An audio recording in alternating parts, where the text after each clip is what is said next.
So I have an ulterior motive, but I think it's relatively pure.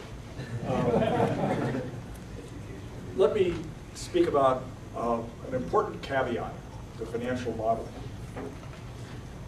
It may look similar to science, engineering-based modeling because we use some of the same tools. Excel doesn't know who's pushing the buttons.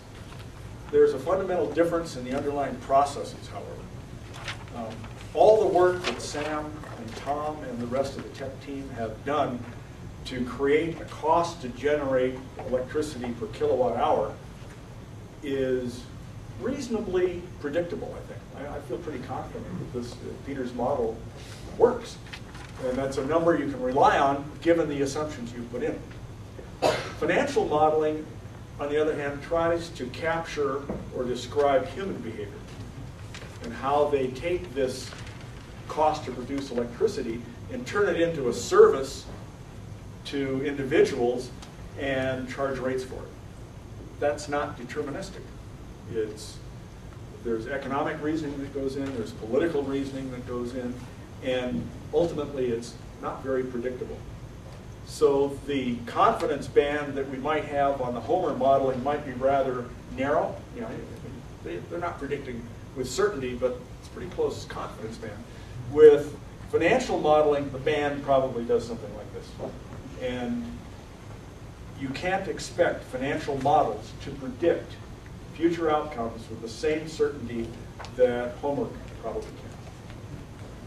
Because we've got human actors involved, we've got political processes that are going to push on this to do, you know, Sam sort of hinted at some of the cookie jar aspects of this that I think are in danger.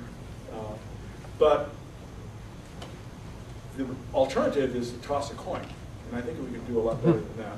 And so I like to do financial modeling because it helps me understand the underlying business processes of the organization that I'm modeling. And I'd never modeled a city utility before, but there's enough similarity between other organizations, and we've got models that we can benchmark against. Fort Collins has been really forthcoming with their data and their models. They're really nice people. The structure of Excel's reporting to the city of Boulder looks very familiar to anyone who looks at financial statements. Whether the numbers are true is another issue, I suppose. But at least the structure of the model looks like an income statement and a statement of cash flows that anybody who works with you would say, oh, I know what this is. So that's what I set out to do, and with lots of feedback from Joe Bredden and Allison and who else? Oh, Ken. A lot of people giving critical feedback. Well, and Sam. Yeah.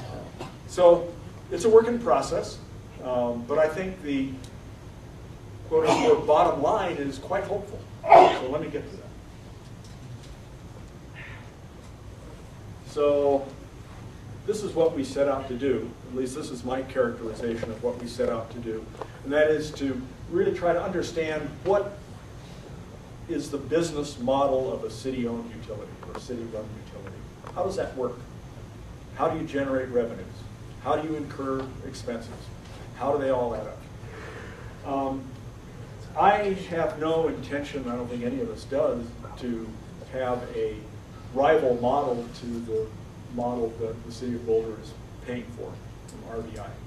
I think their model is quite competent. But I wanted to be able to get to a point where I could say that. And how would I know unless I did it myself? Try to understand or quantify eventually sources of risk to the future of this enterprise. And that's part of what's still in process, but I'll talk about that. But it's important to recognize that many of the same drivers of risk with a city-owned utility are exactly the same as the risks we would face if we stayed with Excel. And in fact, Sam talked about this as well, and I'll get to this later. We have an added risk if we stay with Excel because we don't have any flexibility. We essentially, if we sign a 20-year franchise, we're committed. So that's a risk. And what can we say about the future, dare I say, profitability of a Boulder-owned and operated utility? I think it's promising. Okay. So I think we, although as Sam alluded, the financial modeling team, maybe because we work with Excel a lot, we're used to having our nose to the terminal, we don't interact as well as these sociable engineers. But I think we all have the same motives. We want to understand, we want to be able to come to a group like this and talk to anybody and say, yeah, we've looked at it, we think within these parameters this could work, or it might have turned out we'd say no, and then I would be telling you a different story tonight. But I have to be honest with you that when Leslie first asked me to think about joining this effort, my first reaction was, well, of course Boulder can't run a utility. It's a bloated bureaucracy, and they can't even get prairie dogs right. So, that was, I don't think I said that to Leslie. But that was in my mind because, you know, the B School, we're used to dealing mostly with profit-seeking firms, and we like the idea that profit signals efficiency, and companies compete, and the companies that are the best competitors are the most profitable. Like Enron. Yeah, well, some things unwind. That's true. Even Bernie Madoff fooled people for a while.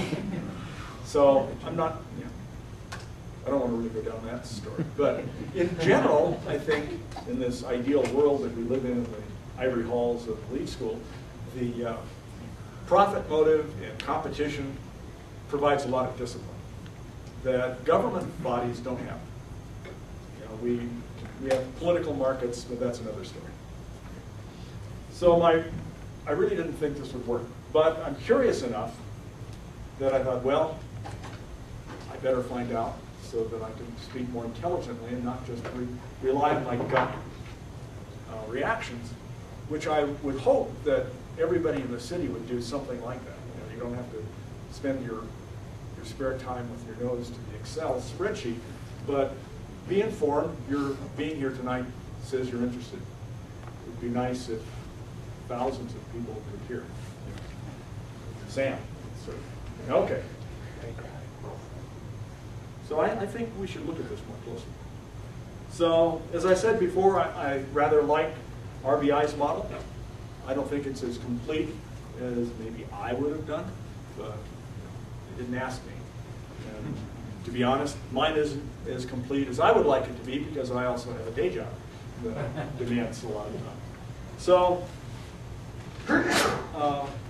the bottom line from RBI is that, yeah, this could be feasible. Of course, they were paid to say that, I suppose. At least that would be the skeptics' view. So let's look at some numbers, and Sam has been over some of these, but they are pretty crucial. The distribution assets have been estimated to be about $121 million, give or take, and the consultants say that this is all done with pretty well-defined methodologies that are not going to be very disputable. Yes? Does that reflect the market price for those assets, or a book price? I believe it's replacement costs less depreciation. So yes and no. It would not be replacement cost new. Well, you wouldn't buy that plant, right? So that's the trouble with replacement cost, because who would ever replace that thing with what it is? But anyway, well, you wouldn't. You'd replace it with one of Sam's gas turbines. So it's not foolproof, but it's a way of getting at a number. And it's probably, and if everybody agrees on the rules of how to compute a number, it may not be truth, but at least it's objective as accountants define it. Meaning we all get together and say, yeah, that's good enough.